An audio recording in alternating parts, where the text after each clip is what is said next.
I have no idea what's happening. What are you saying to me, Sam? We're live on the air. One sec, we're live We're on live the air. on the We're air, live Sam. live What are you on saying? the We're air. live. And Jared, also, I'm recording this whole thing on my end, so I can send you a nice high-def recording of this. Great. Thank you. God, what are you my saying, Sam? favorite We're death. live on the air. Sam, we're live on the air. What was What that? are you saying? Nothing? Okay, well, we're perfect. live on the we're air. live on the air, so next time it better be something.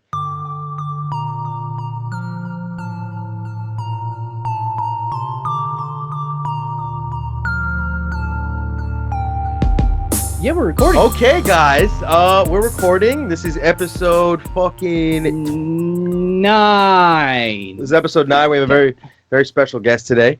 His name is Nate Steiner. Nate Steiner. Nate Steiner. He is very qualified, very applicable, Dude, very he's so- existence, very so qualified. carpets.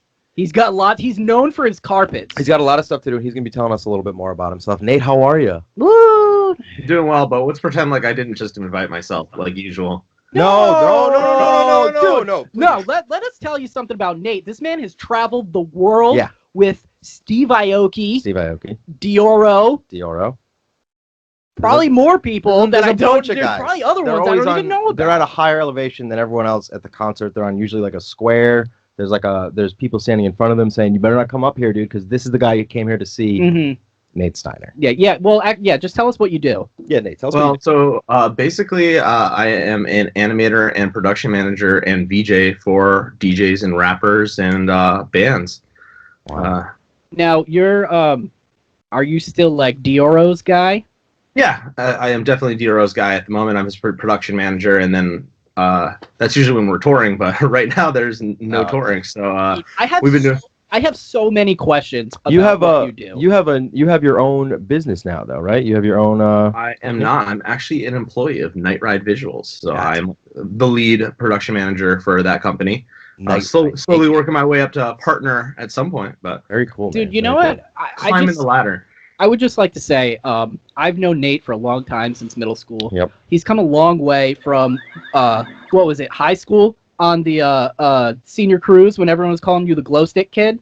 That was actually because I ran for class president and lost. Dude. Yeah, so what? So people called you the glow stick. What kid, I right? see you as passing out glow sticks. What I see you as is Carrie's boyfriend in Sex and the City. He does large scale light installations in Paris. He's this Russian guy, and I was always like, "That's exactly what Nate does." Nate does large scale light installations. Large scale, yeah. I mean, that is a great way. That's the classiest way of saying what I do. Perfect. You want more specifics?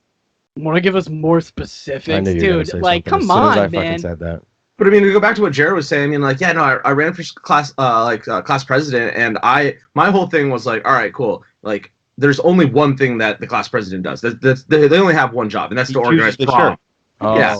I'm sorry. No, they do all the prom and all the reunions. And I was like, hey, I do amazing things. I love doing events. I ran the junior prom. I'm like, I didn't know I could do this. I could do a great job doing this. I was like, I told everybody during my speech, I was like, I got this. I'm going to get the best DJ. I'm going to give everybody glow sticks.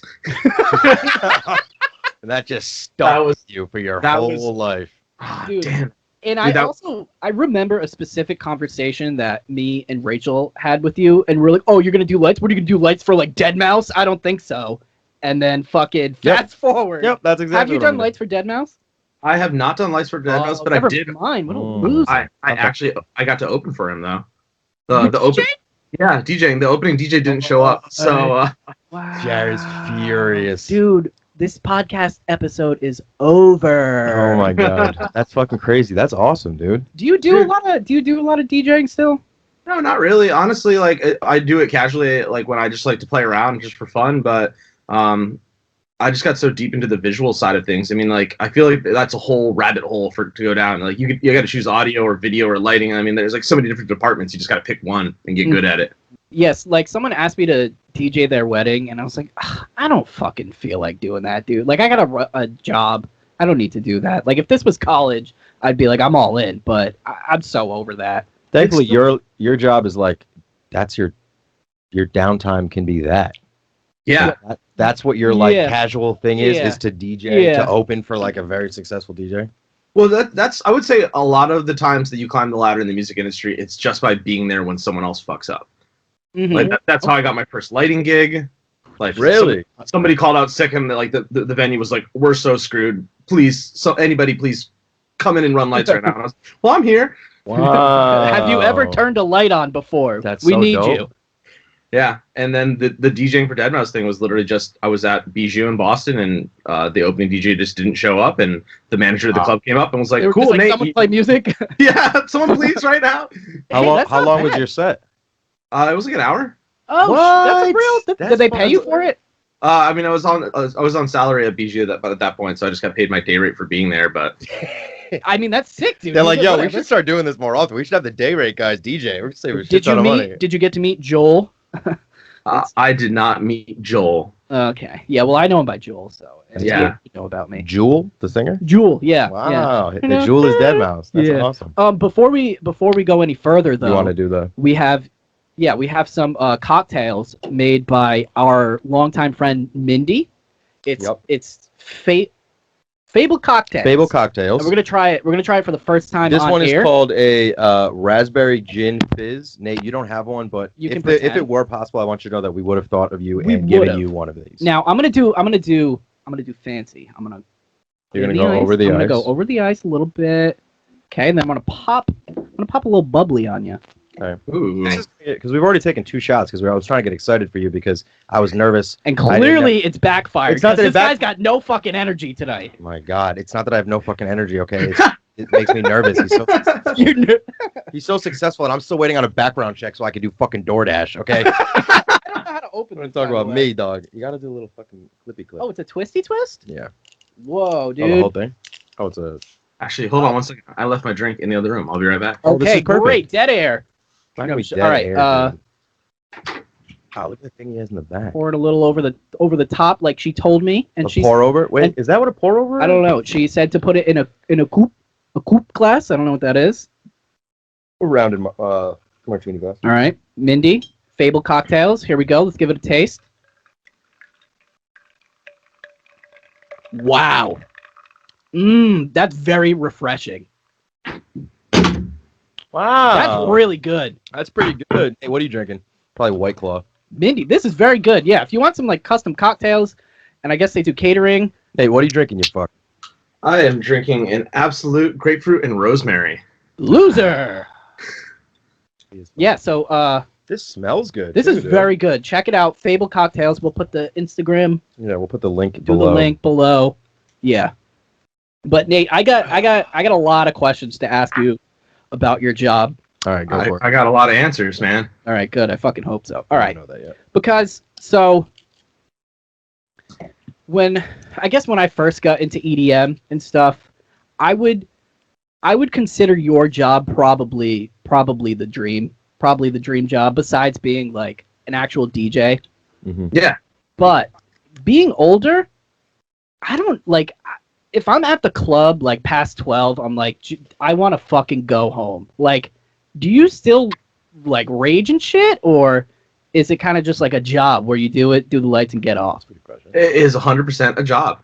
Okay. It is like I somehow found a way to get paid to be at concerts, but it's definitely like a work shift. Like when you're there on site, like it's funny. It starts to become more like a normal job, and like all the allure and like the excitement of being at a concert kind of goes away. It's like, well, I'm at work. I don't have to do anything for like an hour or two. I'm just going to take a nap right now. I might be at like a huge festival or something like that.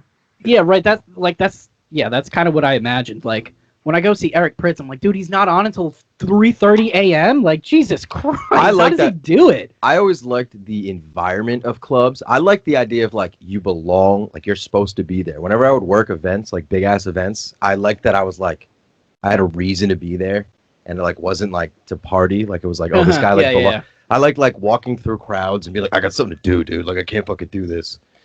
But I like the environment of it anyway. Mm-hmm. That what Joe just said is my favorite part of the entire job. What, just kind of like walking around, be there. like, hey, Yeah, I'm supposed to be here. Like, like, listen, I'm above you guys. Okay.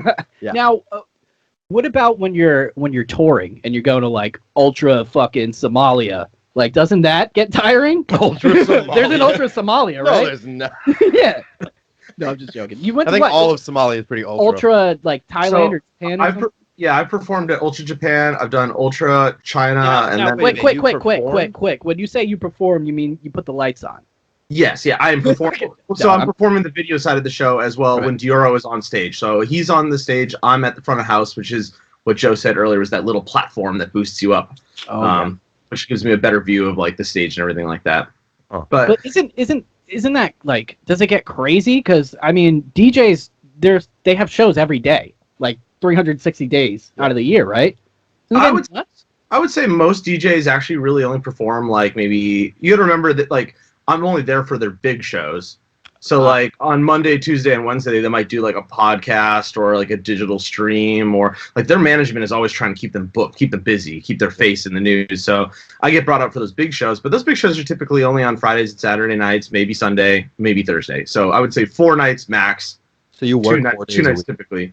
Yeah, I mean with that artist, and then at home I do animating to fill in like the rest of the gaps to make a little extra money on the side. Wow. Right. Oh yeah, that's true, because I guess if you see DJs at like a random club, they just have like a stock like thing in the background. So that's what you do. You do like the animation background. Correct. Yeah.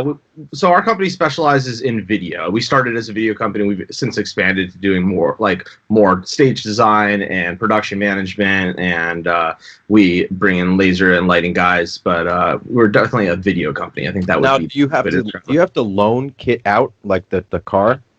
Or is it like you get them a day every week and like then you use them in some shows, or like what is it? And do you get to see Hasselhoff, or is he like just a silent partner in this? So fun fact, I haven't seen Hasselhoff.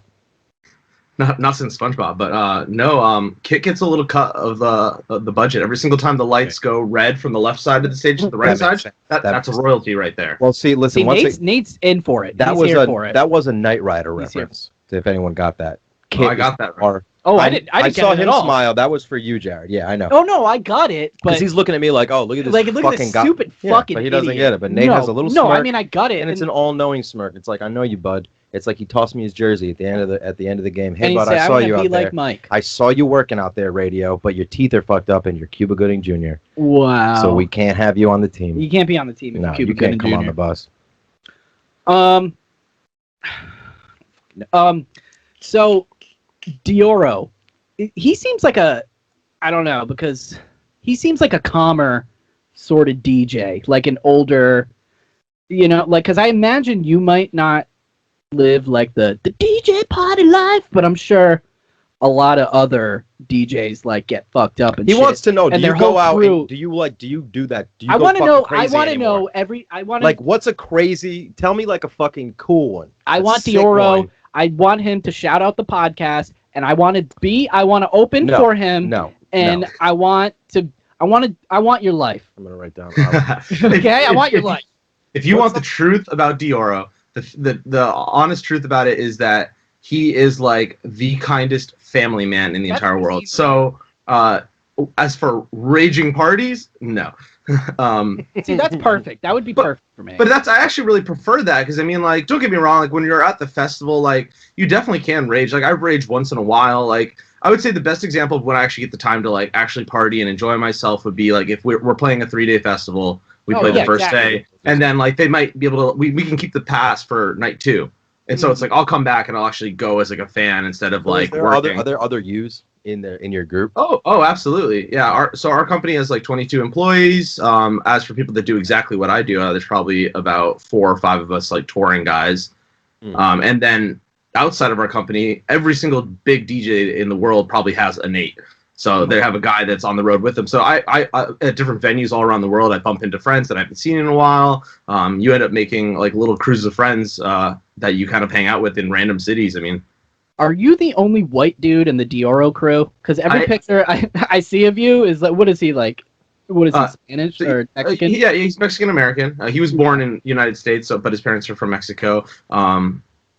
I believe I was picturing a dinosaur, so I have no idea who Dioro is.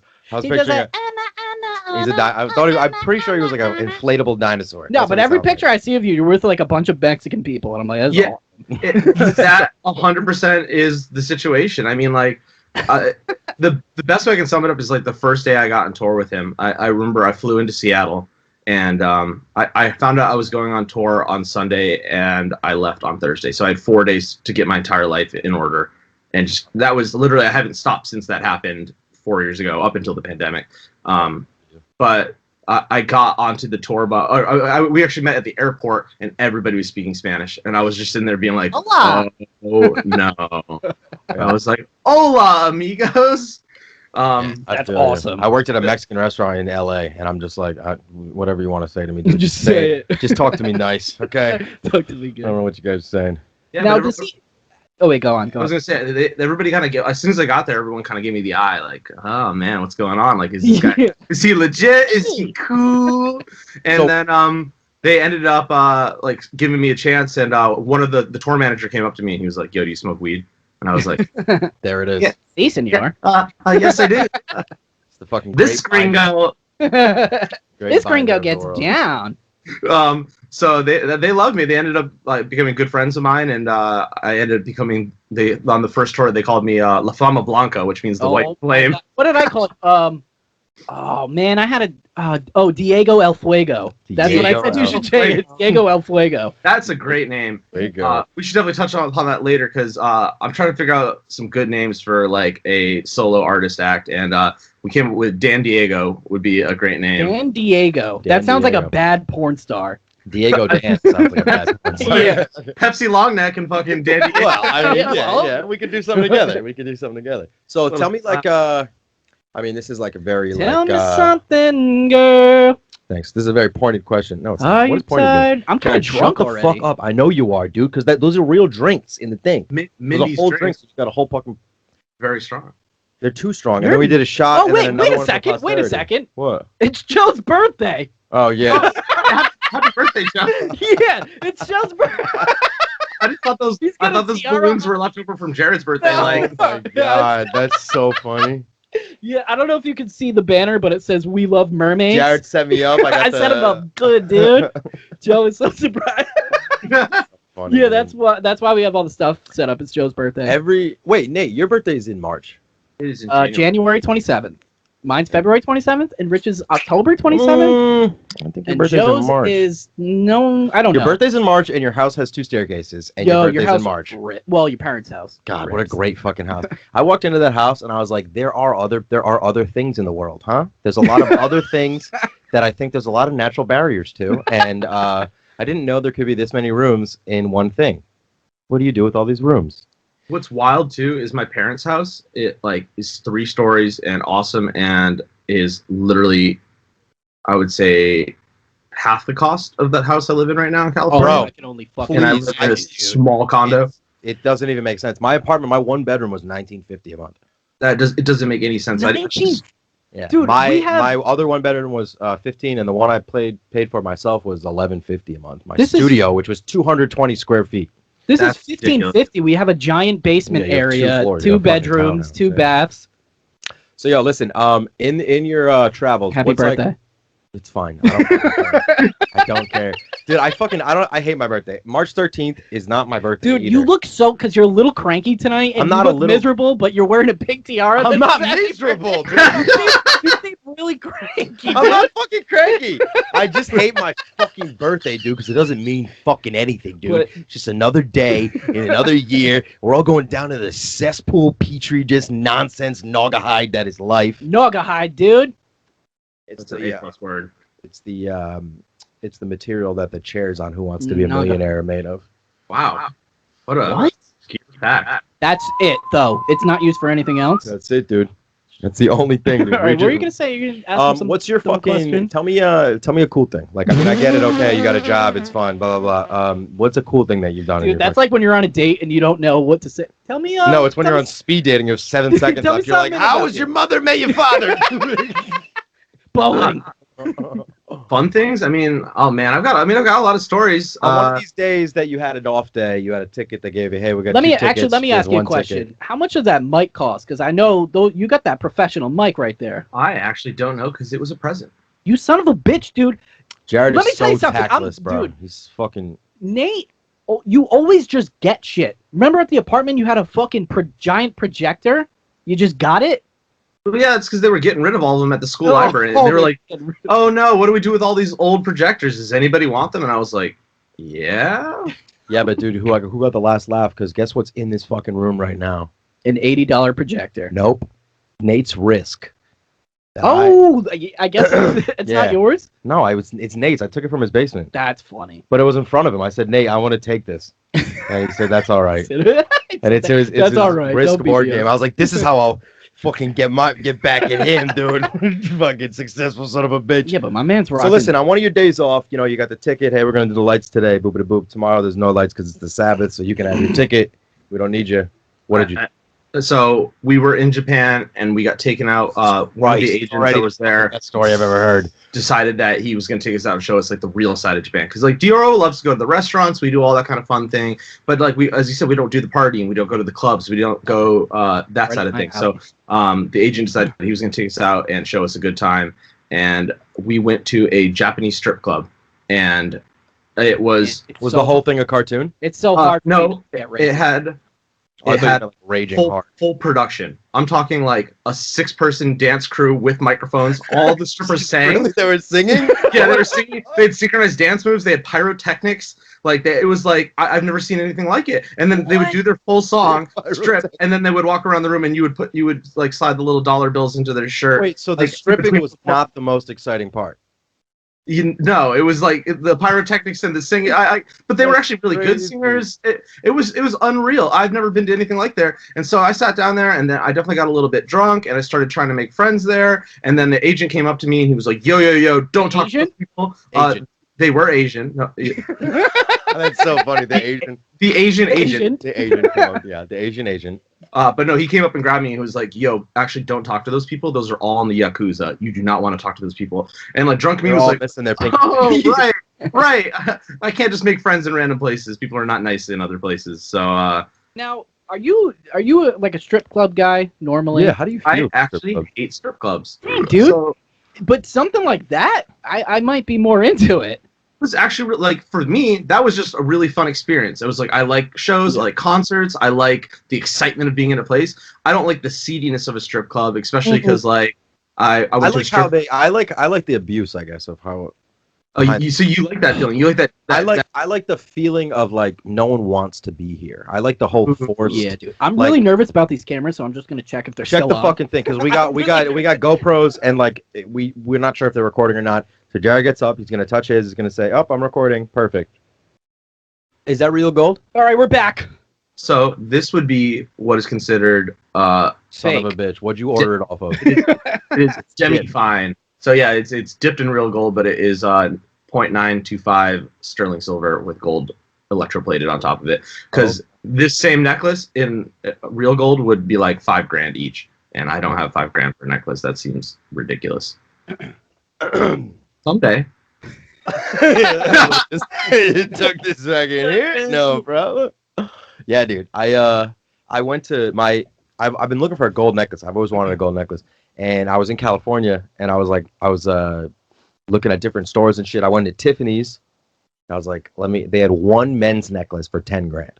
And I was like, sick. So then I went to Macy's, and they had all their shit on sale, right? So I was like, oh, shit's on sale. Like, so I pick it up, dude. It's all hollow. All that fucking costume. It's like costume. It's real gold, but it's all hollow. So then I'm like, I can't afford a fucking necklace. I just can't. So I'm at my cousin's house in South Central, and she's like, I was like, I think it was either Christmas or it might have been near my birthday of last year. And I was like, yeah, I'm always like looking for a gold necklace. She's like, oh, I think I have something. Dude, she just pulls out, this is a 2.5 ounce, 18 karat necklace. That's crazy. It's fun. And she's like, you can have this. And she gave my mom a bracelet. I was like, dude, like I've never. So every time I walk into a bad neighborhood, in my head, I have this internal exactly. Do I tuck it or do I not tuck it, bro? And my stupid fucking ego wins every single time. Of course you don't tuck it. The shit is over my fucking sweatshirt. I'm like, what up, homie? Like, I would rather die a warrior. God, I'd rather die on my feet than live on my knees. Yeah, I mean, I really have trouble with that in everyday life, like judging, like, am I in a safe situation or am I about to get robbed? And my whole gauge on that is really fucking off. I got robbed walking down the street. For the iPhone. That's the whitest sentence I've ever heard. No, it's not. It's a realistic sentence. It is a realistic. Never get robbed. Dude, the most gangster people I've ever met were two white brothers. White brothers? Oh. They were related. No, they were albino black people. Okay. No, dude, they were the most fucking gay. Well, I mean, they're half Puerto Rican, but you couldn't really tell. Yeah. Unless Jared's you Jared's right there. I did get- get their mental lab. Wait, you I got did get robbed? my- Nate? Yeah, I got my iPod Touch robbed. Yeah, on Park Ave. Yeah. Wow. Outside Pizza Fair, kind of, right? Yeah. How do you Yeah, remember 'cause you that? gave it up like because I snatched that shit right. It was Joe. Joe wearing a mask. I'm wearing an Obama mask.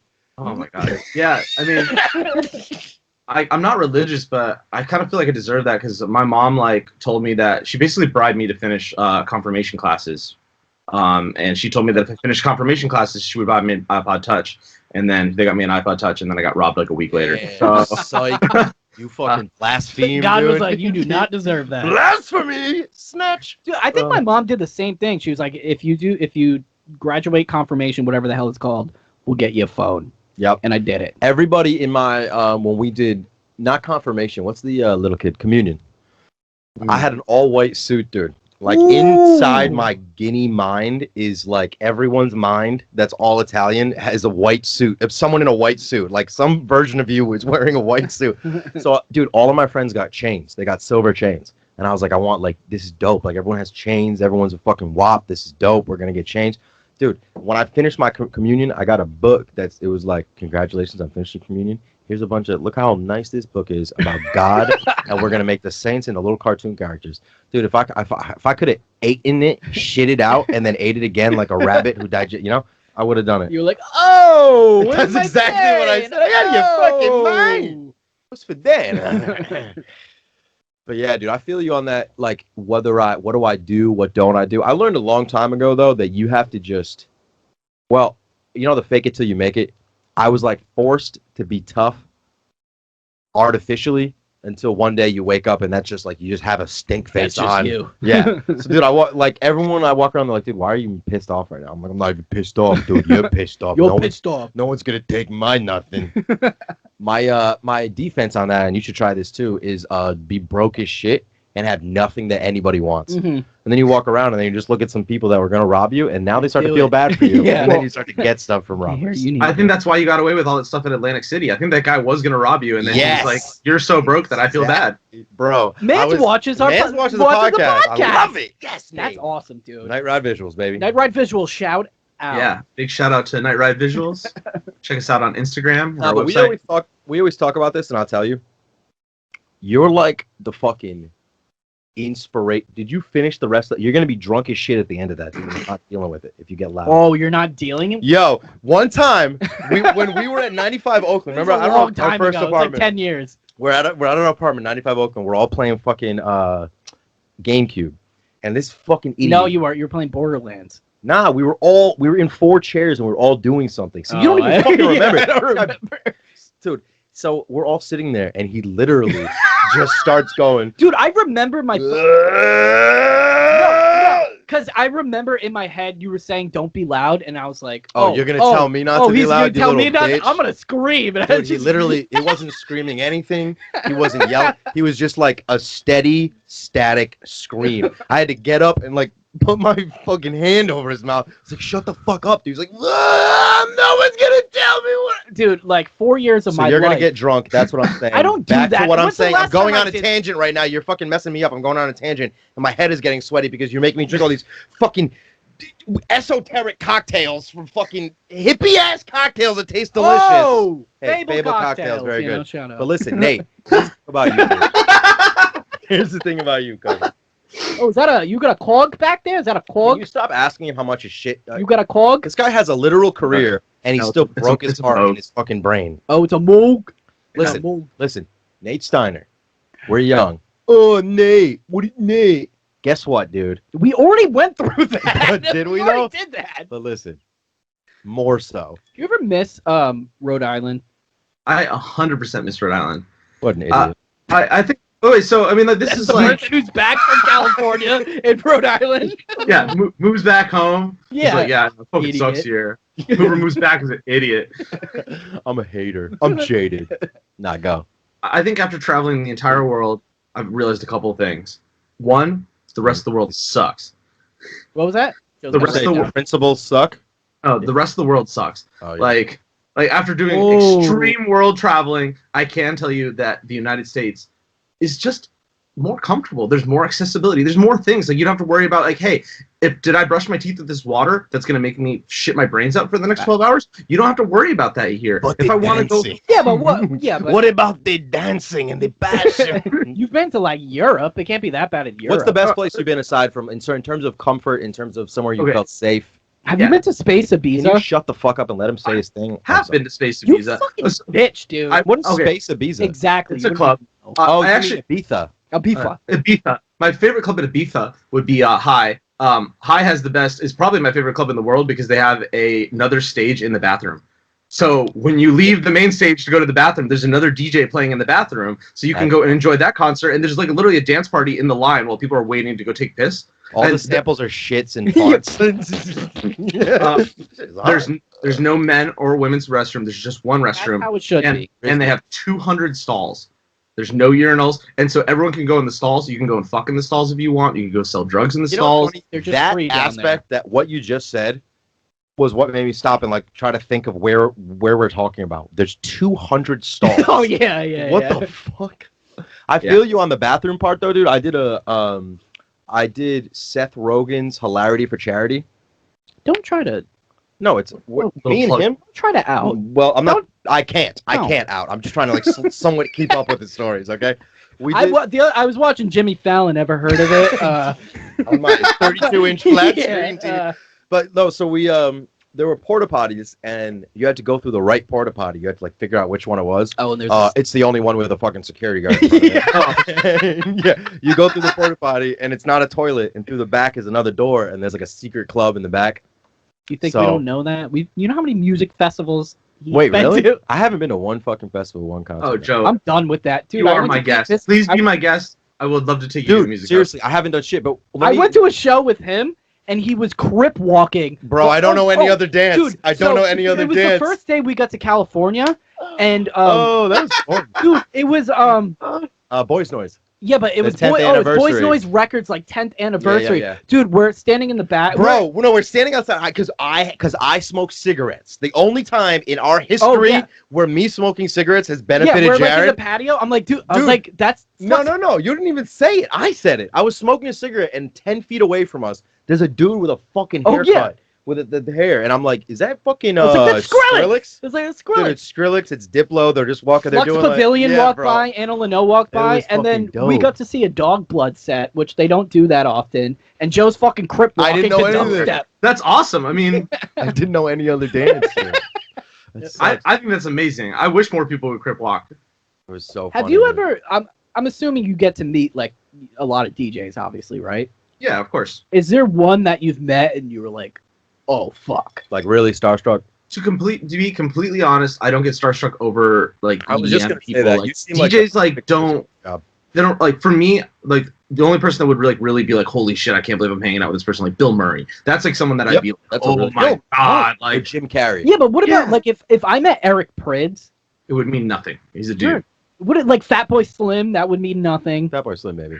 Fatboy Slim, maybe. Me and Joe are on the same level on this. Eric Prydz, because I feel you. Like, dude, Eric Prydz is just like a dude that's afraid of flying, that loves being on trains, and he makes good techno music. His visual guys are very cool. Like, if I met his technical crew, of course, I'd have lots of questions. I would treat them like people. I would be excited to talk to them, but I'm not gonna like fawn over somebody just because he made good music. Obviously, I'm not gonna be Eric Prydz. Well, I think, but I would be like that over like if I met Bill Murray internally, I'd be like, oh shit, like, be cool.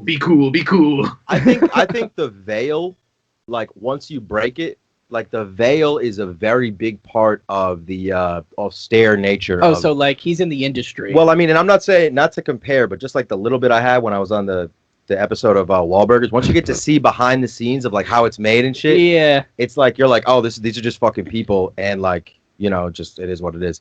And it kind of makes you better at the job. Are there any DJs you've seen and you just watch them press play and like pretend? I'll plead the fifth on that question. Yeah, because I know smart. I know one, and I'm not gonna say his name. There are a lot of them, and it does make sense. I'm going to tie this whole thing full circle right now. You guys were asking me at the very beginning about how I feel about this being work and like it is job. We are, obviously, so. We're trying not to talk about that. Okay, let's just pretend we're on. He's like, I'm gonna tie this all in.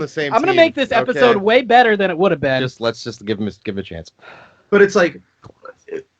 Joe's right. The veil has been removed, so it is just a job. It's like you show up there, it's work. Like when you see celebrities walking around, it's like seeing coworkers walking around. It's like if you worked at like a big box store and you saw that dude that works the register come into the break room and hang out, you're not gonna like jump up and like run over to him. You might say, "Sup, man? How you doing?" and then keep on doing your own thing. Like if you are tired and it's your break, I'm taking a nap. It doesn't. But it just the difference is instead of being the front like the register guy, it would be Eric Prydz walks in after performing his set.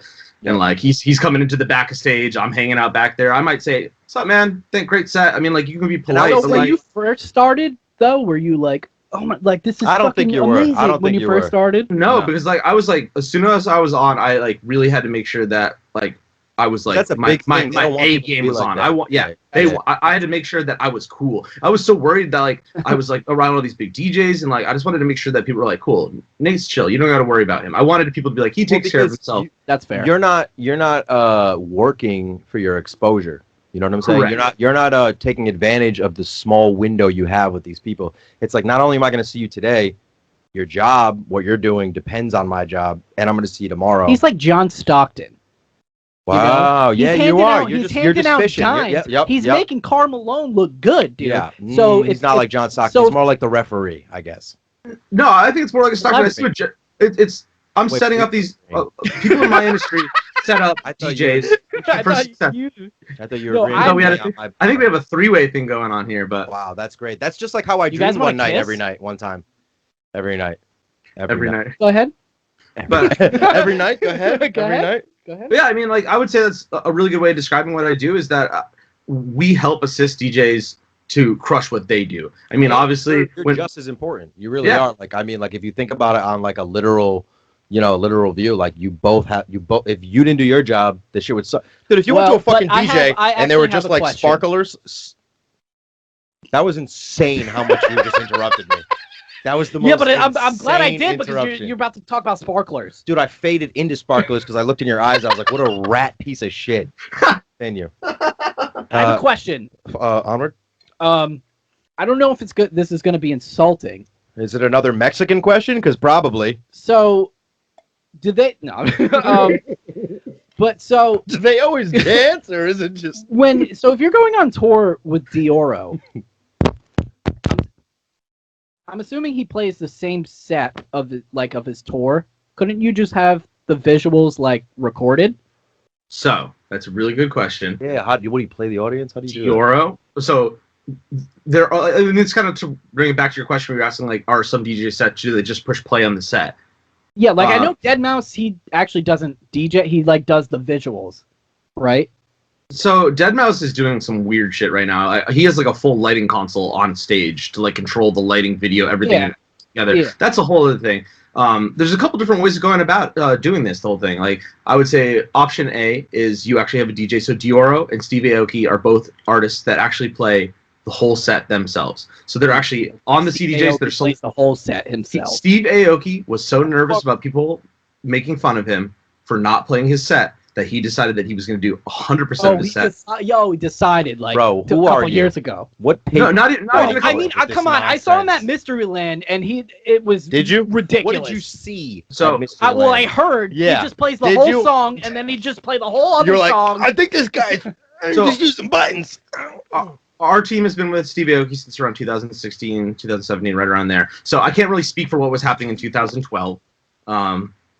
But that being said, I do know that Steve is very sensitive about people thinking that he's just pushing play and jumping on rafts and climbing off. So he got really into. Yeah, he fucking almost killed a girl, right? Yeah, well, jumping on the raft.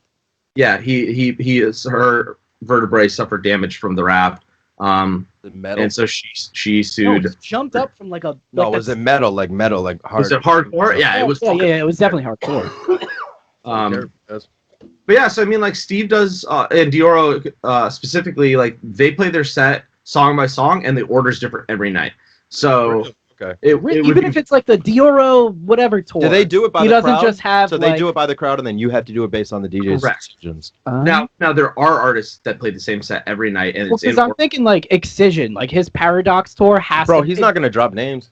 Yeah, No, so I'm saying that's got to be the same set because the visuals are like, it's so synced up with the music. yeah, so there's something called time code, which allows you to actually, when a DJ is on his turntables on the CDJs, I can actually see what song he's playing and what song he's got loaded up next, and I can actually drag a video file and sync it with those individual songs. Okay. And that would be a full time coded set. So you have certain visuals go with certain songs, but you don't know the order he's gonna play it. So you see, and then sometimes he's got and you're like, gotta put Do you ever have a completely improvised? Yeah, so I would say about 50% of the set is improvised because Dioro is adding in new tracks every night. He's adding in new edits. He might tweak a song. He might be like, I took that part out. He might chop out the second verse, or he might flip the verses so that it's a little bit unexpected for the people singing along. Because it's the drops and shit, right? Yeah, exactly. You have to pop. Yeah. So a lot of times, instead of me having one long video for the whole song, I'll have like one video for like when the vocals are singing. I'll have one video for the build, and then I'll have another video for the drop. So I'm still doing it live, improvising all the parts. But that way, I'm always on the fly, so I'm quick. So if Dior changes a lot of the set, we're not like calling animators and trying to make edits. Just categorize it into so you're like, I'm hearing three things, and you can just pick what. And I would say like Dior changes the set so rapidly that like sometimes like I just have to be on the fly, be like, cool, I've never heard the song ever in my entire life. This seems like it's gonna be better. It's like your, I guess, VJ. Wait. And that's what, Can I ask a question? Is it visual jockey? Yeah. Yes, that would be what a VJ is. Nice. I thought it was the guys on MTV that introduced music videos. But that's what they're doing. They're being video jockeys. They're picking videos and playing them at the right time. It just so happens that their videos also have the audio embedded in it, which I can sometimes do. I don't know shit about this podcast right now, dude. But I'm here for it. I don't think I've ever seen Dioro. Dude, come on out to a show, dude. I would love to host both of you guys anytime you guys want to come out. Host means free. Nate, free. Do you want host means not only free, but it means that I can get you backstage and I'm going to get you free liquor. If you have me as your guest and I don't have a job, I'm going to default protect you. Do you understand that? That's what I mean. I'll probably go out of my way. Bro, you sound like Smitty. You guys remember Smitty, right? Dude, you can't. Smitty died. No matter yeah, he's dead. Yep. Another one bites the dust. What happened to Smitty? I beat another guy. Beat him. Win. I mean, I'm not even surprised about Smitty, but no. Guess what he died of? Liver failure. No. Oh, what? You mean the guy that was binge drinking when we were 13 and selling 13-year-olds liquor? He was a nice guy, too. He was a nice guy. I have never... Yeah, he was a nice guy. I don't know. He was a nice guy. It was funny. Smitty was the guy that I was like, damn, that's the craziest guy I've ever met. And then I moved to South Central and I was like, cut to me. Man, I wish I was Smitty. Oh, my God. Yeah, but dude, listen, I would love to do any of that shit with you. Hey, speaking of, aren't we to go to a show? Yeah, do any of that shit where you protect you at a show? Listen, Nate, I know we're saying again. Ask Jared, dude. I fucking love you, bro. I think you're so fucking impressive. So proud of you, dude. You do all that shit. Yeah, I don't like who you are, I guess, as a person, but I think the decisions you've made have been really good and profitable. I don't know if I already said this, but all my technical prowess, I think I got from you. Yep. You were the first. I was the first guy that knew how to I was a very creative person. Yep. And like, I was into Daft Punk and stuff, but I remember when you came back from your first year at Vermont, you were like, you gotta check out Deadmau5. And then I was like, oh, this is dope. And then you were like, you gotta go to Camp Bisco. And then you're like, you gotta come see Bass Nectar in Vermont. Well, no, what was the first? Your basement. Your basement was the studio, right? Well, yeah, so I mean, I built that studio in the basement. I mean, like, Jared's not giving himself enough credit here. We filmed a torture scene in that little alcove right before Joe's studio, right? Time out. I'm gonna cut that and I'm gonna put this in there. Wow, 1980. The torture scene. I'm gonna put it in here, bro. While we're taking a chance to cut, we got to go back because I got to finish my answer about why I love Rhode Island so much. Let me just keep cutting you off, and then we'll end the podcast. Yeah, that's what we do on the podcast. Yeah, we just tangent, and then we cut, and then I eat something right at the end. We have a guest, and we don't let them talk. And then the audio fails. And then the audio fails, and that the video it's really working for us. Nah, continue. Tell me about Rhode Island. But yeah, so I mean, like, so after being all over the world, I mean, you guys were kind of asking me, like to kind of go through this whole point by point. You're talking about the reason. Yeah, I'm talking. So talk. You were asking. I've been all over the world. You said Ibiza is awesome. We talked about like Ibiza and the cool clubs. Of course, it is so great to be able to party all night. But the problem is in Europe, when you want to go back to your bed and it's time to sleep, and there's no air conditioning in any of the hotels that are all 5 stars, you're like, where the fuck am I? Yeah. Europe doesn't really like air conditioning. They don't really believe in it. They don't like air conditioning. Wait. So even if you're in like the best club in Ibiza, and then you're staying at like the best fucking hotel, there's no AC. It's beautiful there. At least in my experience, the buildings are beautiful, the decor is You've beautiful, never but like been. in terms of, or what I've heard, sorry, in terms of like, you know, creature comforts, yeah, the only place that I've been that had air conditioning was Cuba, because what about America? Hot as dick. Have you been to Cuba? I've not been to Cuba, dude, but you're absolutely right. It's like a Florida on steroids. Yeah. It's so fucking hot. Yeah, but I feel United States is like a little bubble of creature comforts, and you lose that in the rest of the world. And like, I would advise everyone in the world to travel as much as possible, because you got to go to the countries, you got to try the food, you got to see the people. We do have viewers from all over the world too. So yeah, all those international fan page fans. So address them. But once you have been to those places like 3-4 times, you're like, all right, this would be really nice if I could walk down the street and buy like a bottle of water, and they're like, no, you have to go to this market and go have you have to go to I don't want to haggle with anybody for anything. Like, I just want to go fucking buy shit easily. Like, well, but I'm saying right now, where do you live? You live in San Diego? Yeah, I live in San Diego. All right, so that's different too, though, compared to the biggest comparison, and this is why I love Rhode Island so much, is for me, Rhode Island is the perfect standard of living. And to me, that is just like on par. Of course, there are places really like if you lived in like a beautiful, beautiful neighborhood somewhere. Of course, there's really nice places in the world. But for me, Rhode Island just hits par. It's like that is the standard for life. The people there make sense. The way they act towards each other makes sense. Like California, it's like you were saying how you have to go to a lot of places to get the feel of a lot of different cultures. Rhode Island is a state, but it's also tiny as fuck. But because it's a complete state and because it's next to the water, it has a lot of different topography. So, like, in terms of that, it creates a lot of different cultures. So you can live on a farm, you can go to the fucking beach, you can go to the city, and all this shit is within. Exactly. Whenever I leave, I'm like, yeah, fuck that. But when I come back, it's nice. Oh, my Providence is right there. But I will say this, Nate, the comfort of Rhode Island is what deters me from it. Because comfort to me is anti-success. It just I don't want comfort to be a goal.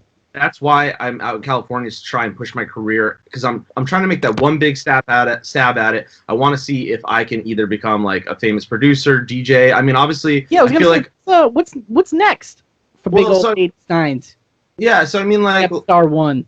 Well, before I get too far off track, like I'm gonna throw a brick at your head in a second, dude. Stop fucking drinking. Oh my god! But so I mean, like, I moved out to California to try and get some more success and try and grow the company. But like, I want to move back to Rhode Island someday, because I feel like that's the place to raise a family. And part of the reason why I love Rhode Island so much is because everyone's an asshole, and I really appreciate that, and I miss that more than anything. That's an East Coast thing, though. Yeah. You go to Boston, you go to New York, like I always said the East Coast will punch you in the face and the West Coast will stab you in the back. You did not make that up. I've always said that. I've always said. Thank you. You're about to get replaced, dude. Okay. If you didn't have that amazing sweatshirt on, dude, I would be way more accepting of replacement. Dude, when Joe walked in, he goes, "Where did you get that?" Because I bought him a sweatshirt for his birthday. Where did you get that sweatshirt? I thought he was gonna say it was ugly. He's like, "I want it." Fucking nice, dude. You I fucking want it. Where'd you get those pants, too? Dude, I knew we were gonna have you on, so I was like, "Fuck, I gotta look Cali as hell, dude." So like, I mean, I know San Diego is a little. I've been to San Diego once. I was in rehab in San Diego, and I fucking left shirtless. Rehab, yeah. I feel like you called me, and you're like, "I just left rehab." Yeah, maybe I might have. All right, you should go back from a payphone. Probably I was shirtless walking Europe. But it was, I mean, down. Wait, you want to see? It was the only place I knew in, so I walked 10 miles, and I had on orange shorts. One ticket, please. Listen, I had on orange basketball shorts, orange socks, and my orange Kobe's. And I'm walking down Midway, which is apparently the worst street in San Francisco, or San Diego. And this homeless guy goes, "What are you, WWE?" I go, "Shut the fuck up!" I was fucking out of my tits. I was like yelling at all those people. The fuck are you? Yeah, but you weren't high though, right? No, I wasn't. But so San Diego, I'm still insane without the drugs. That's a good point. So San Diego is once you get to the West Coast, I think specifically, it's so fucking big. It's so large. The sprawl is so serious. It's probably more in LA, but like even San Diego. And it's like that was the biggest thing for me when I left Rhode Island. I was like, dude, because you don't realize how fucking tiny Rhode Island is until you leave it. Like Rhode Island is the smallest state by a fair margin. By like, a lot, yeah. A lot. Yeah, like 44 miles fucking north to south. Like that Greater San Diego is the size of Rhode Island, which is really weird. What I'm saying, dude. Like, so like that was one of the biggest things for me was like, because I'd never seen so many people in such a large area. I've never seen so much culture, at the same time. So it's like, I think living in Rhode Island kind of sets you up to be either, fight or flight once you get out of it. It's like you either succumb to whatever's around you or you rise up. And I think you have risen up and really taken advantage of your surroundings. Much like Jesus Christ. Yeah. Dude, that picture when you're Jesus, Andy's a penguin, and I'm dressed Wait, is they going like this? Yeah. Is they going like Dude, this? Completely blackout. Yeah. Oh my god. Yeah, that was some religious fucking shit. Costumes are the best fucking costumes. It felt so good, but it's like, I just wish people weren't so sensitive, because I mean, like, I thought Jared looked great in that sombrero, but people could see that as being racist, and like, but it is a little things racist. Are only now that I think racist, of it. and I was definitely be a little blasphemic, but I mean, like, yeah, is that a word, blasphemic? Speaking of blasphemic, Method Man. That's where I got the nun costume. I was a nun last Halloween, and Meth was one of the guys that I faced inspiration. On when I was on the Wahlburgers episode. So like talking about like seeing people. Shut the fuck up. No, I was gonna ask him, you son of a bitch. Sorry. Have you seen the Wahlburgers episode he was on? I did not even know that Joe was on him. They did him so dirty. So funny, bro. So dirty. Wahlberg. I was on the show because they come to fucking the Sunset location where I worked, and they're like, we need someone with like a human interest story. So like, and they all go, dude. Literally everyone I worked with was like, Joe lives in his car. He's fucking homeless. Go talk to fucking Joe. And I'm like, all right. So they talk to me. They're like, why are you out here? I was like, rehab. They're like, why'd you work at fucking Wahlburgers? I was like, I told them I was going to meetings and I would take the bus to work. They're like, where do you live now? I was like, in the fucking parking lot. Oh, did you? Yeah, I lived in my car for like 10 months. I'll never forget. So, like, when we drove cross country to California, I left, and it was like a couple months or something. You called me, and I was like, "Hey, what's up? How you doing?" I'm living in my car. You were like, "Not good." But you were like, "I've been living in my car. I shower at the gym." But dude, I gotta say this. Side note: when I was living in my car, that was the best shape I've ever been in. That was the most mentally sound I've ever been in. Meth? No, because every morning the sun wakes you up and the heat wakes you up at 5:30 in the fucking morning. So you weren't on drugs then? Nah, not in my car. What I would do is one time I went into the what I would do is I would sleep in the car outside of my rehab because that was like the place I kind of knew. So it was on Venice and fucking La Brea over there. So I would sleep in the car and I would always go to Del Taco because I love Del Taco. Del Taco rips, dude. Del Taco was banging, right? I feel so bad. All Jared and I did aside from that concert was I would just go to. I was like, I'm depressed, and we would just go to. Slept for a week straight. I was like, I was detoxing and shit, and I just come off all the Adderall we took to get over. I did, not you. And fucking So anyway, we went to a Jack in the Box. Oh, dude, I was a vegetarian. All I could get was pancakes. There was bulletproof glass. Yeah, it was like everyone there that was working had a bulletproof like glass on their head. We went for a walk. Joe packed cigarettes. He hit it once. Bro, homeless people. It was like the everywhere. And this guy came up, this black dude. He was like, "I know why you won't give me a cigarette." He's calling he's yelling at me. Oh, he's saying you're racist. Away. We just gave a bunch of black people I just spoke Spanish to a bitch that came out of a bus. Lady. Whoa. You know what's funny though? You know what's funny? I say bitch for women and girls sometimes, and it's only because I'm a real gangster, and that's the only reason why. With your little tiara on. Anyway, listen, what was I saying before? Yada yada. Back up, Nate. Wahlburgers. Yeah. So they were basically like, "What do you? We want you on the episode." I was like, "I'm out here for music and shit."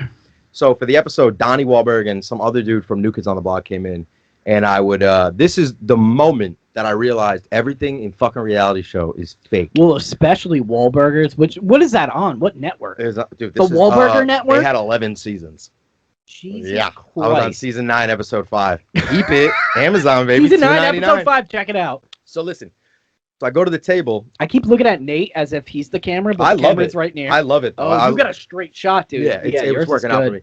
So I go to the table, And it's Donnie Wahlberg and the other guy, and they're like, all right, just go up, like, serve them food or whatever. So I just go up. I'm bro, because I'm a fucking ex-dope addict living in my car. So, like, what are you going to say to me? I'm chilling.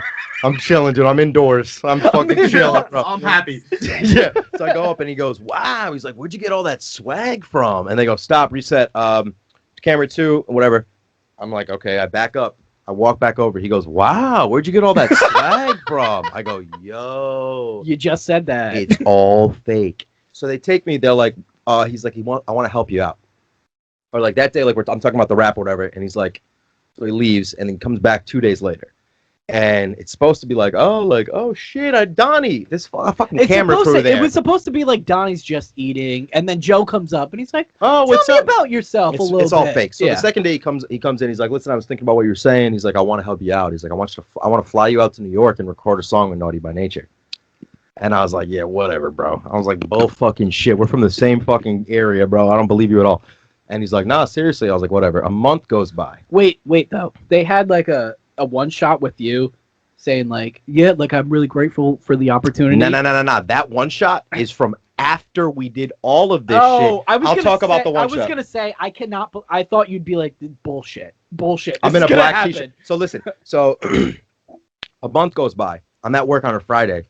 I'm opening Saturday. I'm working a double. I'm covering for someone. Saturday's a good day. So my boss comes over to me. He's like, you're not working tomorrow. I was like, yo, what the fuck? Like, why am I not working tomorrow? He's like, you got a flight tomorrow at 10 a.m. to fucking New York. I was like, yeah, fucking Skippy. There's no way, dude. I'd just like to remind everyone that Nate's the guest and he should be talking the most. But that's nah, bro. Look at his face. This is a great story. I'm enjoying this thoroughly. Thank you. So I have the flight the next day, right? So I'm horrible with time. But I get there early. It's perfect. I get there early. I park my lot in the long-term parking, which is a fucking butt fuck away, dude, because we're in LA and everything's 30 miles away from each other, even at the airport. So I take the fucking bus. I go to the curb. I get to the curb, dude. My flight leaves at 11 o'clock. It's 10 o'clock. Oh. I realize I left my gold tooth in the car. I'm like, I need my gold tooth. So I start walking to the lot. I can't find it. I don't know where it is. I finally get to my fucking... Bro, when I say this shit was miles away from the fucking... Dude, so I get my tooth out of the car. There's one of those buses that take you to the cars. I pop on one of those. I get back to the thing. I get to the line, bro. The security line is full. Can I just say something? From my perspective, I would think they have a whole crew with you. Like you get like a... We're all meeting on the plane. You sort of get like a private thing. No, we're all meeting on the plane. They don't know where the fuck I am at this point. So I get to the line, and I'm not going to make it through this line. So I go to the security guard. I'm like, listen, like the TSA, I'm like, I need to get on this I'm going to be flight. on TV. It's 10:10. The flight is 11, so it leaves at 10:45. Oh. I'm like, I got to get on this flight. Can I cut the line? And she goes, the TSA is responsible for the security checkpoints in the airport. They are not responsible for the lines. Hmm? I go, what do you mean? She goes, technically, you can just cut the line. Bro, I cut hundreds. Wait.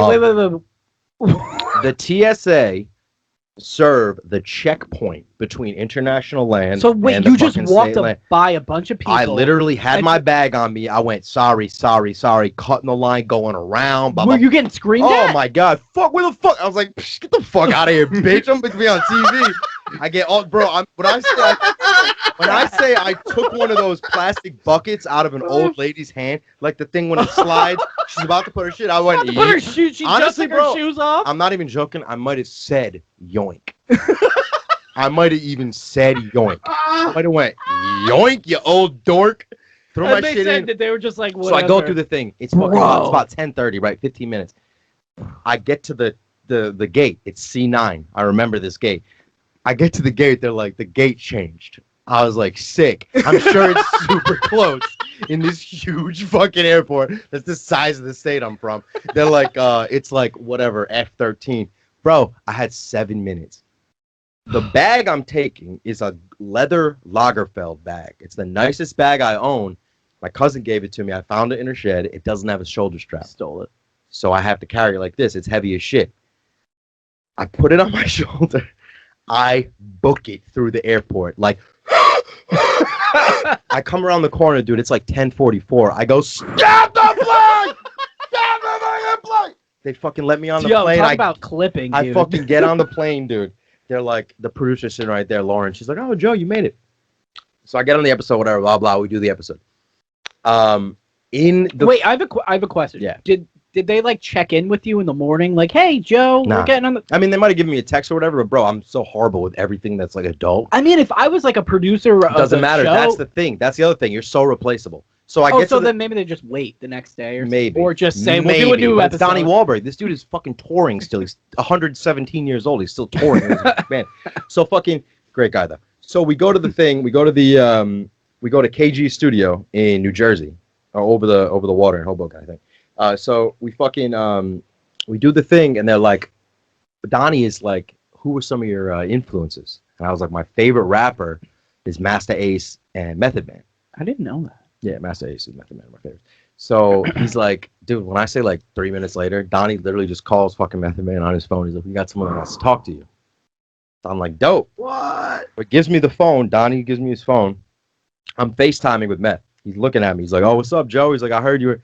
Bro, I'm so starstruck. The only thing I can think to say to him is how 11 years ago when his wife got sick, Wendy Williams released the information on his wife before he wanted it out. Why did you say that? So all I say was, yo, Wendy Williams is a bitch, huh? And he goes, I don't want to say, he's like, yeah, yo, and you know what's funny? He's like, that shit's crazy, you know, whatever, blah, blah. They couldn't run it because it's just me talking shit about Wendy Williams. No. That they fucked. Who? Wendy Williams and Method Man. Isn't that true? What? Isn't that true? Anyway, wait, we're gonna have to fact check. We're gonna have to fact check that. But later. I think that's true. They also, so he's like, I got someone else for you. It was Masta Ace. So I'm talking to Masta Ace on the phone. I thought you would have said MF Doom. No, MF Doom is one of my greats. Rip. Yeah, R.I.P. So after the thing, this is the clip he's talking about. So after the fucking thing happens, mind you, it was in New York. So my boy Drew lives in Rhode Island. I was like, take the train up there and meet me. We could stay in the hotel together. So Drew did that. He makes like the beat. We've said this multiple times. The beats he makes are like. It literally sounds like you heard it on the radio. Shardar Clockwork Music. Yeah, I'm gonna send you some of his shit. Maybe you guys can do something together. Yeah, so listen, they're fucking professional. They're so good. So they're like, we ended at 4:00. They're like, we're gonna do the wrap up, the whatever, like the after interview at 6. And Lauren, who is in my phone, is Lauren the Powerful. Michaels? No, she's the producer. She's such a cool girl, cool lady. She's like, don't get too drunk. Don't get too drunk.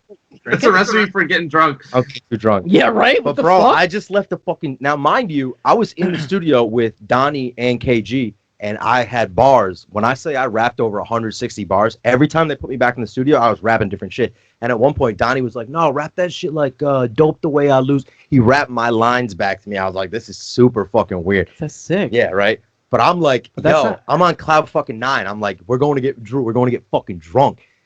Before I can say this, I call him. He's like, I'm at the German bar down the street from the fucking hotel. Hey. So the Uber drops me off at the German bar. Gorgeous bartender. I remember her. I start drinking bourbon like it's the end of the world, dude. I start drinking bourbon like I'm fucking Hemingway. Wait. Did Drew play any part in this episode? No. Oh, okay. No, okay, Drew actually got mad at me, and he apologizes for it now. Okay. He's like, damn, I thought I was going to, like, meet... Yeah, I thought, yeah. So listen, so I get too drunk, is what I'm saying. They filmed the clip outside of the hotel. I'm 4 bourbons deep, and the clip you're talking about is me drunk as shit. Wait, I thought it was during the day. It was during the day, but it was... I mean, oh, okay, never mind. It was like, no, it was 6 o'clock, but it was, like, still light out. Oh, okay.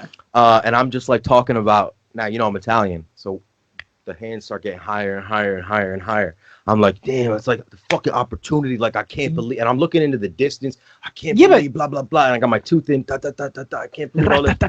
So that was the cutscene. No, but it comes off like you're... It seems I'm like, right outside. Yeah. Because they ask me questions. I don't know if you've ever done anything like that. You know, you have to answer in full sentences. They ask you questions behind and they just delete their questions. Wait a second. So this is the shot that they cut in with right after they told you you're going to fly to New York. Oh, yeah, that's a different one. Okay. Yeah, I don't know what you're talking about. No, because there's something... I get what you mean. They do the first day they did one outside of Wahlberg. And you said you were appreciative, and I was like, Joe's never appreciated anything in his life. This is so crazy. It's about you again. So listen. Did I say my... So listen. So the episode is done. This episode's about to be about Nate. The episode comes out, Anything. and you know what I realized, Nate? That a 10-carat gold tooth on TV, you know what it looks like? Like just regular teeth. It looks like a dead tooth. Oh yeah, So it's not a good what look. they did was, when I first started the show, they said, "Are you going to wear the gold tooth?" And what did my dumbass say? I was like, "It's part of me. It's who I am. It's my image." No, you did I not. swear to God, that's the vein I had. They just shot around it. They shot around it. So the whole time Are you don't serious? see the tooth until I'm leaving the fucking studio with Donnie, and I smile, and it looks like I got a dead fucking pirate tooth in my mouth. And then it cuts to Donnie, and he goes, "I don't know if Joe's gonna be a rapper, but at least I got to do something nice." Literal, yo, Click, and that's the part of the episode. Literally, that, it literally makes it like they gave Joe like a chance to rap, and then he's like, "I don't know, is Joe good? No, he probably sucks." And side but note, I gave him a chance. while I'm in the studio, KG asked me, he's like, "Oh, we're gonna do some back vocals," and I called them ad libs or whatever, what No! ad libs are, yeah. And he goes, "You know what back vocals are?" And I go, "Are those like ad libs?" He goes, like, "Yeah." But before I say that, he goes, "If you don't know what it is, don't worry about it." So they take that and they cut it, and they cut to Donnie, and Donnie goes, "I don't know if Joe knows how to do this shit. Maybe he needs a day to think about it." Yup. Let's come back tomorrow. There was no fucking tomorrow. It was one day. It was the same day. So what they have is a homeless fucking drug addict that lives in his car that came to New York and has the same outfit on 2 days in a row. They have you going in there. You're like, bones are made of treble clef, bow, and then they're like, "Ooh, I don't know if that's good enough. Come back tomorrow." And then what I'm saying is, of all that, I understand what you mean. Is like once Are you gonna bring it back full circle? I'm really trying to. It's a fucking parallelogram at this point. But fucking, it's like once you get past all that shit, once you get past like the hype of it, it's like it really is just like normal people doing their jobs. So Joe knows what it's like to be a DJ.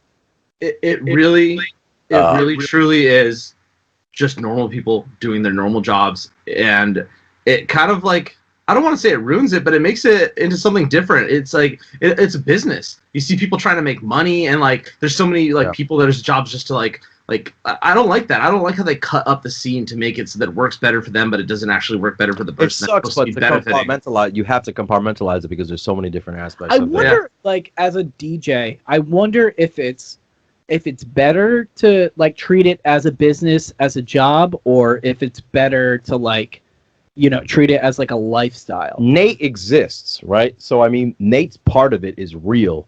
And if these people want to be super artsy with it, regardless of if I don't even know removed from it or not, like there's a remember this because I keep thinking like for like juxtaposition to Zoro, I keep thinking like chain smokers. I feel like their lifestyle is probably completely opposite, where they just get like fucked up. Man, you really love the lifestyle, huh? No. Yeah, I mean, speaking in regards to the lifestyle, I mean, there are lots of DJs that party really hard. I mean, there are the guys that will go to the after parties and want to do all that other stuff. I mean, like, when I'm traveling, I take advantage of those after parties as much as I can in a safe environment. If I feel comfortable going out with my photographer, like, I really don't like if I'm in another country and someone's like, "Hey, come to this after party," like, I don't want to get hostled. So I mean, like, I try and avoid going alone. You look like you have ripe organs. Like, yeah, dude. I bet if I cut your kidney out, dude, it would smell like roses. Oh no, I don't think so. My kidney's probably. Let me tell you something. You look like you lost a little weight. You do look. I was gonna say that, bro. You do look like you lost some weight. I've gained a lot of weight. I think Jared found all the weight I lost. So I think I did. Very funny. Very good joke. You fucking son of a bitch. You look good. You look Are those good. prescription glasses? They are prescription glasses. That's pretty cool. Damn it! All right, so listen, Nate. I want to do a little thing with you. We're gonna do something real quick. Called Kiss the Co-host. No, it's not called Kiss the Co-host. This is for all of us. Okay. We're at an hour 10. By the way. We're at an hour 10. We're gonna be wrapping it up. But listen, we're gonna do a sound game. Okay. Whoa. Yeah. You have a new improv game? Yeah, I have a new improv game. It's basically just you have to try to make the sound that I make. Oh, I thought, is that what it is? Yeah. I thought it was you play a sound, like a real sound. No. You make something physical. Okay, so first we're gonna start easy. Okay. So I'm gonna make the noise. Then Nate is gonna try to make the noise. Jared's gonna try to make the noise. Okay.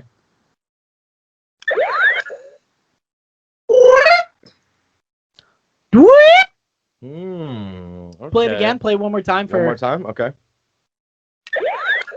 I didn't hear a grr in there. I didn't hear a grr, and he did a grr. There's definitely there's a little build up. There's a little. I think it's just a.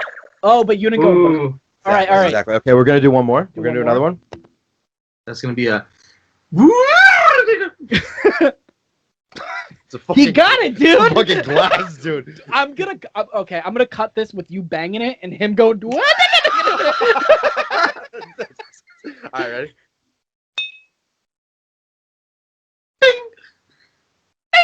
Okay. This is really fun. Okay, and we're gonna do another one. I'm just waiting for Joe to fart in the microphone because like.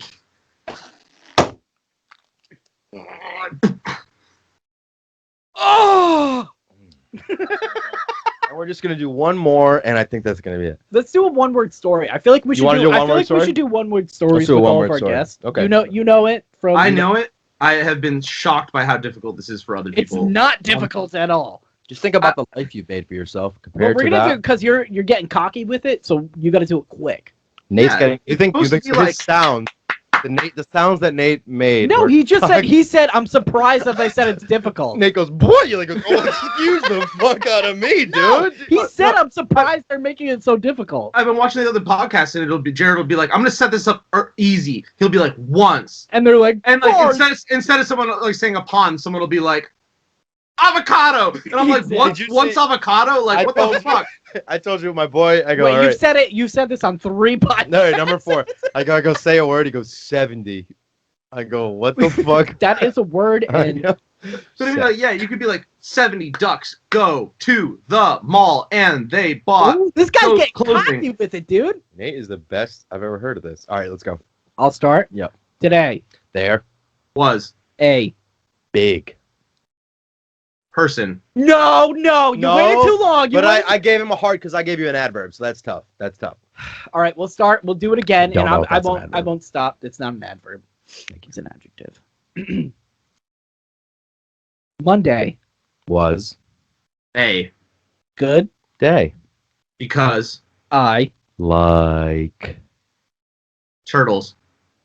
so Monday I. went to The. aquarium. and Molested. Yay! turtle. Perfect. Yes. Dude.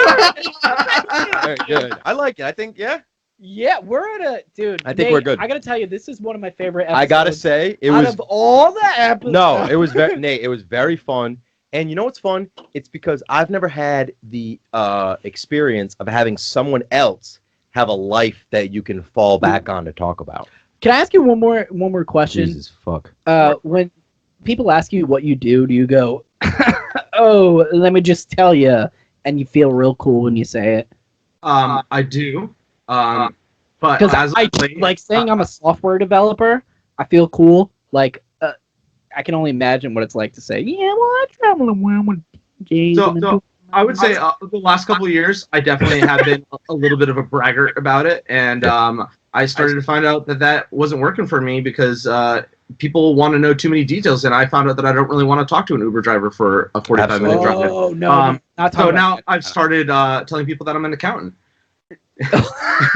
Honestly, I will say I do agree with you that mystery is so much better than facts, dude. Dude, I might have where to. do you cut work? this last I work at a sentence. place where accountants work. Oh, yeah, the TikTok thing where it's Yeah. hookers or something. I don't really look at it. All right, so yeah, we're at an hour 15. Listen, Well, I there's one love more it. thing I wanted to get in. Well, yeah, plug Yeah, your we're gonna plugs. give you a plug. Is it a Say plug your- thing? well, We're say gonna. your It's last not a plug notes thing. and It was a plug question the you plug. asked If it's not a earlier. plug, we don't want to hear You it. If it's not a me- plug, then I'm just You shutting asked it. me what I wanted next for my future. I mean, like, so I I went to asked you school. that 45. Shut up. Come on. Like, I went to college. Like, I went to UVM. I went there. I thought I was going to do music. I didn't. I realized that I wasn't going to do the music program, and I was like, "Fuck! Like, what am I going to do? I want to do something music related." I did entrepreneurship. I realized I fucking hated that. I was like, "What am I going to do?" I ended up being a sculpture major at UVM, which everyone was like, "You're going to make zero money doing that." Lights. That Yeah. Well, so I made my own major kind of like I graduated with a studio degree, a BA in studio art, and a minor in theater. And I took every lighting class, every stage design class, and everyone was like, "There's no way you're gonna make any money doing this." And I was like, Yep, that's what I said. Well- was like doing lighting like a passion of yours, or were you just like, let me get like a niche sort of? I think just you knew, fell into it. I think you liked I the fell into industry, it. right? I knew that I wanted to be in the music world. I thought I wanted to be like a performer. I love that side of things. And then I started going to all these concerts, and I was like, the lasers are sick, the lights are sick. Like, I want to be part of this world. And so luckily, I met a guy who got me my first in at a music venue. But like when I graduated, like my senior thesis was like a stage for Adventure Club. Like I knew I wanted to do visuals for artists. Really? That's And like that was me graduating in 2014. It's 2021 now. Like 7 years later, I did it.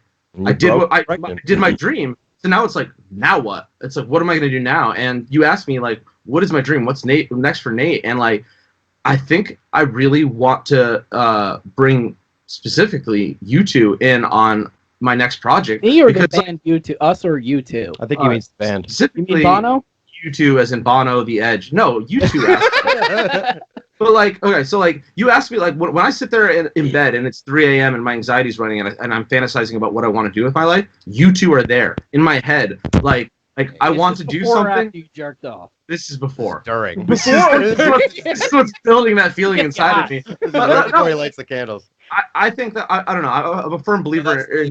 I'm a firm believer in serendipity and things working out in a certain way for a reason.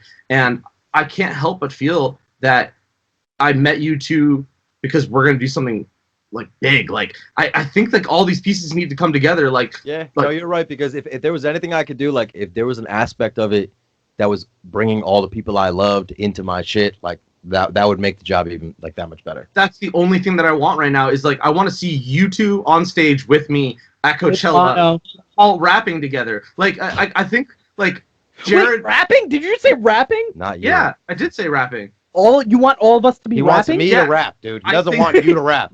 Make some code. I was born to best. That's the thing is that like I think that wait, we need to get a Dem Stank reunion. No, I feel you, Nate, because when you said that shit to wait, me, no, let Nate finish. Nate's doing something inspirational. It's the same thing. When you hit me up and you were like, I want you to like, do a bar, like do like a piano riff. Like, dude, that was honestly, that was the first thing in a long time that I was like, I would love to do that. Yeah. I finish your. Well, I discovered something new about myself that I was really burnt out that like, man, I'm really good at a lot of little things, but I'm not the best at anything. I'm not feel you on that. Yep. And someone said something to me the other day that really hit home for me. I just started seeing a therapist. It was my therapist that told me this. Wait. Good job. Before I get too far off track, he said that sometimes it's not a bad thing to be the person that's really good at just identifying what fits in a piece in the puzzle. So like I might not be mixer, the best, the glue, I might not be the best musician, but I can listen to someone else's mix and be like, I know what this is missing. And like when I heard Jared's rapping when he was in high school, when I've heard Joe's raps and Joe playing the piano, I'm like, I can hear it in my head. I'm like, oh, this is bigger than us. Like this could be something that's on a huge stage. People could be fans of this. Like I could see people rapping along with Joe's lines. Like Jared, like we're all talented multi-instrumentalists. Like Jared plays piano well. Joe plays piano well. I mean, it's all these people that can play multiple roles. And I was like, there needs to be one way that kind of brings all these pieces together and makes it into something that people are like, holy shit, that's awesome. But Can I be honest? That this is why I admire you, because like you fucking do it. You go for it. Yeah. Like if I said like us three need to do this like big podcast where Joe's gonna rap and like play, I'm gonna get depressed and stay inside all day. Jared's gonna get anxiety about something he has at work. Yeah. You would be like, but yes, I'm down and I'm gonna do it, and you would somehow produce it, and it would be like an amazing thing. And I think that's where I've gotten my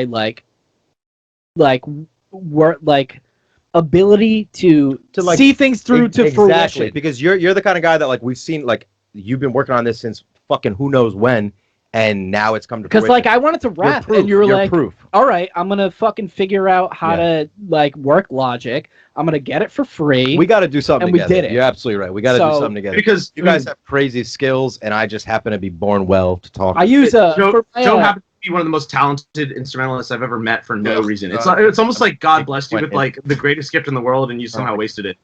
Oh, he's so right. No! Oh my God! I'll never forget. I take back. Fuck you. He's so right. I'll never forget. Joe will just be. I remember going to Joe's basement, and Joe would just sit there at a piano, just like singing and rapping, and like all the girls all around were just like melting. Everyone's like fawning over Joe. Recording, I want to be like lightning. Yeah. And we're all doing funny shit. And then Joe just does this, like, bar that, like, has nothing to do with fucking you plus me equals glass. But after that, it had nothing to do me plus sand equals glass. And that was the last thing. Yeah. That ass. But it's like, it's those moments that look back at, I'm like, holy shit, like, we were writing stuff that, like, that could be that could be a little wave line of something bigger. That's And you are right. You do have. And I'm not just saying that Joe wasted his potential. I feel like I wasted my potential. I feel like all of us as a group. If during high school, if I had known how big the music scene was going to blow up and how SoundCloud rappers were going to blow up, I would have dropped out of college and put 110% effort into Dem Stank Boys. Do you ever think like me and you like made music for a little, like, fuck, I should have devoted all of my time to making fuck music. that, because you can't. That's what we're I still think young. That's the thing we have to realize. We're still young. We're still young. Once you get that into your head that you've missed an opportunity, it acts like it's not there anymore. And all it is that you're a little late to the game. And it's literally, I've been trying to overcome that feeling of like, fuck, I fucked up. I spent too much time figuring out other things. And now I'm trying to pull back and be like, no, actually, I spent a lot of time learning how the scene works, making connections with managers of artists. Like, I have all that backside down now. I need to go to a therapist. Yeah, you do. Nate is killing it. Dude. But listen, let me go. I was gonna say, I think that it's finally getting to the point where I'm like, okay, cool. Like, I see how the world works. I see how the industry works. Let's go back to where we were when we were all 16. With the mindset that we have now. This is what the podcast, I think, has been for us. I'm gonna start crying. Me too, dude. I pissed my pants already. I'm peeing right now. My floor is hard, so it hurts. So there's an artist named James Murphy. He's the lead singer of this band LCD Sound System. They didn't release their first album until he was in his mid-30s, and he actually talks about it in interviews a lot, where he's like, I thought that I was like behind. I thought that I had missed my chance, and what I didn't realize is that it was just starting. Like that first stepping stone to be able to go out on that next step of your journey is literally there in front of you. And right now I see that as this is that moment. 40. I feel like that's what I always think about. This podcast, I feel like for us has just been like a therapeutic. But it's been like let's just do it, because I feel like all the other things, like when I was making music, I was like I want to make music to get famous. You know, it's always been like there's some like crazy goal, but this, and once you don't reach that goal, it's like you're very quick to give up the progress you've had. And I think that consistency is one of the most underrated aspects of human life. Once you do something over and over again, one day you wake up and you can do it. Like, for instance, I could pick you up and throw you at a fucking concert and you would be able to do the shit there. You'd be able to do the lights, you'd be able to like you said, like when you had to do it, when you're on the spot. And it's like, if you looked at that set of skills when you're 18 years old, it almost seems insurmountable. It seems unattainable. But like once you have it, sure, exactly. But once you've been doing something, and like this podcast is our 9th episode, and it's not crazy, but it's like actually not. It's more like our 10th or 11th. We deleted a lot of. It's more like our 15th episode, but we fucked up so many episodes. But like just doing something every day, like there's so much to be said for that. Yeah, and that's why I gotta say, Nate, very impressed with you, very proud of you, dude, as your boy. And this has been a really good fucking episode. And I'm getting worried that the cameras are gonna shut off or something. Hey, if you have any last thing you want to plug, or just any last sentiments. Anything had uninterrupted, you got some time right now. And Joe will not interrupt you. Yeah. The whole thing I want to plug right now is my favorite podcast, Clam Cakes. I've been watching this for like fucking weeks now. Like, I don't think you understand. Like, I went through a really hard thing, not to get really serious in the last couple minutes, but I went through a really bad breakup. I was going to bring that up, but I no. We'll have you on next time, and we'll talk about that. How about we're boys, and we'll talk to you later. But I will say, those who are there, this is the first episode they're listening to, keep on watching Clam Cakes, because this podcast has made me a happier person. I listen to this on my walks. I get my exercise in. Once a week, I listen to this podcast. I laugh my fucking ass off. I'm sure my neighbors with my AirPods in think I'm fucking like crazy out of my mind, because I'm just sitting there like dying laughing walking around this neighborhood. But like, man, like, this podcast and hearing the stories you guys tell, like, I started remembering things that I'd forgotten from high school. Like, that shit was huge for me, and it made me feel happier. And so thank you guys. Thank you, Clam Cakes. Thank you. Let me tell you something. You know what I'm gonna do for the outro music? I'm putting "Gone Away" on. Oh my! From our old band, Contemporary Goose. That's a great idea. The outro song is gonna be "Gone Away." All right, so guys, honestly, that was Nate Steiner. Dude, that was. Seriously, I got to give it a hand. That was so much fun. We're at an hour and a half. That shit flew by. Bro, this was the longest one we've ever done. It doesn't even feel like it. Yeah, it literally doesn't even feel like it. At 20 minutes, I was like, get me the fuck out of here. And then he had a little more drink. I was like, do you want to get a condo together? Hey, I really like it. mean, we could have you on every fucking week. No, we're definitely going to have you on again. Whenever you want to be on. Back whenever you guys would have me. And right, if you could get me one of those Shure mics, dude, I'll take an extra one. Because those are the fucking professional ones. Ladies and gentlemen, Nate Steiner. That was Nate Steiner. Thank you very much. Wait. You know how we end it. Oh, I know how we end it. You know how we end it. You're right. Okay. And do you know what you need to say? Just say it for me. Line me up. Okay. No, all right. So you say until next time, and then we all look in the camera and go, pancakes. All right. So whenever you're ready, say those words. Until next time. Pancakes! Yeah. I do. Walking backwards, trying to fix the past. I'm waiting for something to come. I'm waiting for the sign. Something to let you know that you're mine. Let's stick together, cause we don't got much else. As you whistle with the words, you end up killing yourself. So let's stick together, cause we don't got much else. As you whistle with the words, you end up killing yourself. You've gone away. You've gone away. I've got something to say, but I don't got the guts. I'm gonna take this line down, but for some damn reason I can't stand up. So let's stay together, cause we don't got much else. As you wake up with the world, you end up feeling yourself. So let's stay together, cause we don't got much else. As you wage war with the world, you end up killing yourself. You've gone away. You've gone away.